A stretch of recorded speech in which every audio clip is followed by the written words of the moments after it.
Cheers, pwede nyo mapanalunan kung sino yung mga makakasama sa raffle. Ito po yung kotse, makakauwi na kayo, hindi kayo maglalakad, di kayo tatakbo.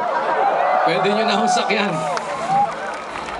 At of course, sa lahat ng ating mga mag-aaral sa Department of Education, sa kabuuan nito, umaasa po kami na ito ay magiging isang magandang panibagong pasimula sa atin ngayong taong ito ng 2012 with the PNP with us, sa pangunguna ni General Bacaso, ang Philippine Navy, ang Armed Forces of the Philippines, ang lahat po ng mga government officials natin sa iba't ibang mga lugar.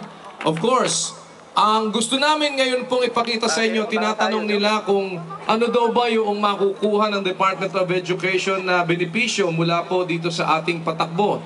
Ang sabi ko po sa kanila, hindi pa nag-uumpisa ang takbo na ito, ay kami po ni Secretary Luistro at ng mga nasa Department of Education ay nag-uugnayan na.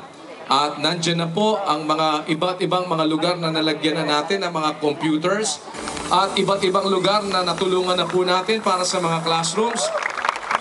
At gusto po namin i-announce sa inyo ang nalalapit na turnover natin ng 2-story building na ibibigay po natin sa Department of Education. Gusto namin panoorin po ninyo ito.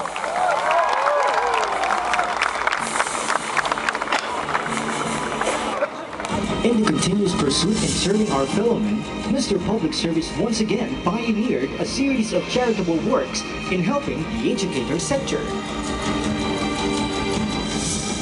In 2011, another initiative to contribute in alleviating the lack of classrooms in the country finally set its ground.